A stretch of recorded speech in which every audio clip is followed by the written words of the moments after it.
School trip. Raghav बस में बैठा बस यही सोच रहा था कि वो पहाड़ कैसे होंगे। राघव जो 16 साल का था, पिछले 3 साल से दिल्ली में ही रह रहा था। फिर भी वो शिमला की हसीन वादियों में नहीं गया था, पर उसका ये ख्वाब इस स्कूल ट्रिप में पूरा होने वाला था। ढेर सारे लंच बॉक्सेस से खाना खाते हुए और तरह तरह की गेम्स खेलते हुए पूरा दिन गुजर गया। वो शिमला पहुंचने ही वाले थे कि उनकी बस, जो कुछ देर पहले बिल्कुल ठीक चल रही थी, उसके अंदर से धुआं निकलना शुरू हो गया। रात बहुत हो चुकी थी और बच्चे साथ में थे, तो उन सब टीचर्स ने मिलकर ये डिसाइड किया कि वो पास ही किसी होटल में रुक जाएंगे और सुबह होते ही किसी मैकेनिक को बुलाकर उससे बस ठीक करवाकर शिमला की तरफ रवाना हो जाएंगे। वो लोग पास के एक होटल तक पहुँचे। वो होटल चारों तरफ से बड़े बड़े दरख्त और पहाड़ों से घिरा हुआ था। सब टीचर्स ने उन स्टूडेंट्स को अलग अलग कमरों में बांट दिया और डिनर के बाद सब सोने चले गए। राघव को अपने 2 दोस्त रामेश और अर्जुन के साथ कमरा मिला था। वो बहुत खुश था क्योंकि वो दोनों उसके काफ़ी अच्छे फ्रेंड्स थे। राघव, रामेश और अर्जुन जब कमरे के अंदर गए तो कमरे की खिड़की से उन्हें जंगल के बीचों बीच एक झील दिखाई दी। उन सबको याद आया कि कैसे पिछले स्कूल ट्रिप पर रात में ही 2 बच्चे झील की तरफ निकले थे और वो स्कूल के काफ़ी पॉपुलर बच्चे बन गए थे। इन तीनों ने भी प्लान बनाया कि इस बार ये भी कोई कारनामा करेंगे। उन्होंने सोचा कि वो होटल से छुपके से निकल जाएंगे और उस झील पर जाके फ़ोटो खींचकर आ जाएंगे। जैसे ही होटल का गार्ड सो गया, वो तीनों वहाँ से निकल गए। झील दिखने में तो होटल से ज़्यादा दूर नहीं लग रही थी, पर वो तीनों तकरीबन आधे घंटे से झील की तरफ ही चलते जा रहे थे और जंगल का रास्ता था जो ख़त्म होने का नाम ही नहीं ले रहा था। ठंड बहुत ज़्यादा बढ़ गई थी और उन तीनों की हालत ठंड की वजह से बहुत ज़्यादा ख़राब होने लगी। उन्होंने अपना फ़ोन चेक किया तो उसमें आ रहा था नो सिग्नल। तब उनको लगा कि उनको झील का प्लान कैंसिल करके वापस होटल चले जाना चाहिए। वो अपने मोबाइल फ़ोन की फ्लैशलाइट ऑन करके होटल का रास्ता ढूंढने लगे। रास्ता ढूंढते ढूंढते राघव और रामेश, जो अर्जुन से थोड़ा आगे चल रहे थे, उन्होंने जब पीछे मुड़कर देखा तो अर्जुन वहाँ था ही नहीं। तभी उनको अपने पास में से किसी के भागने की आवाज़ आई। वो बहुत ज़्यादा घबरा गए, पर वो अर्जुन को अकेला नहीं छोड़ सकते थे। उन दोनों ने उस कदमों की आवाज़ का पीछा किया।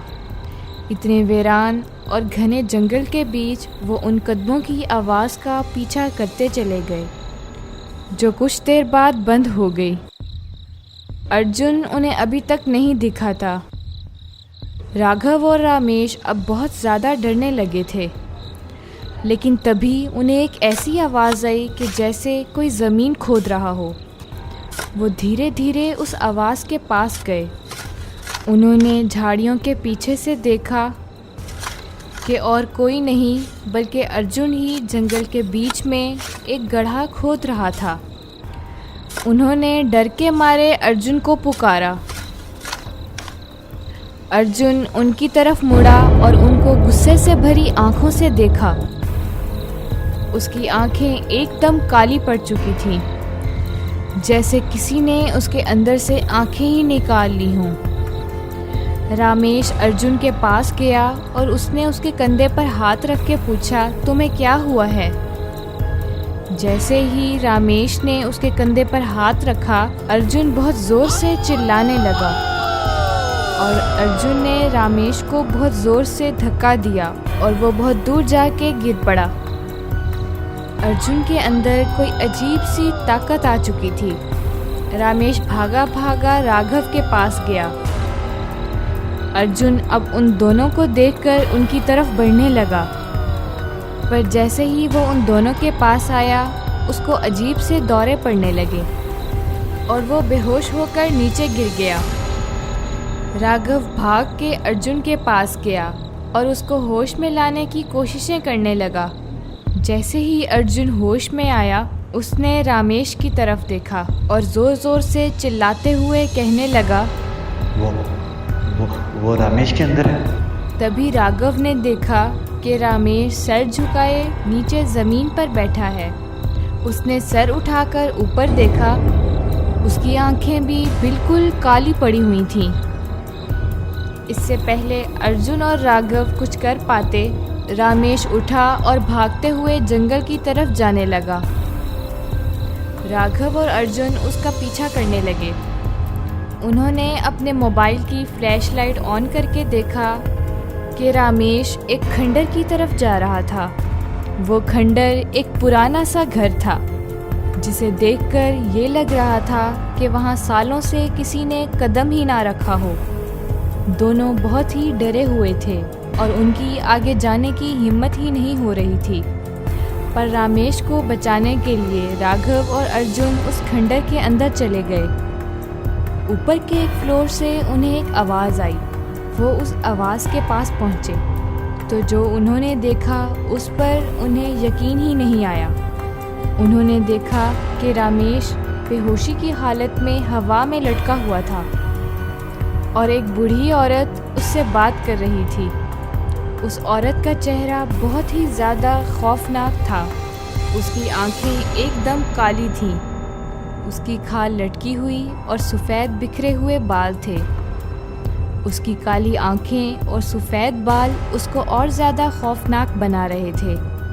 वो दोनों उस औरत को देखते ही वहाँ से बाहर भागे। वो औरत भी उनके पीछे पीछे आने लगी। अर्जुन और राघव जल्दी से सीढ़ियों से नीचे उतरे और उस खंडर के दरवाजे तक पहुँचे। उन्होंने जब मुड़कर पीछे देखा तो वो बूढ़ी औरत रेंगते हुए किसी कीड़े की तरह सीढ़ियों से नीचे उतर रही थी। वो दोनों बहुत ज़्यादा डर गए और जल्दी से उस खंडर से निकल गए। वो दोनों किसी तरह वहाँ से निकलकर जंगल की तरफ भागने लगे।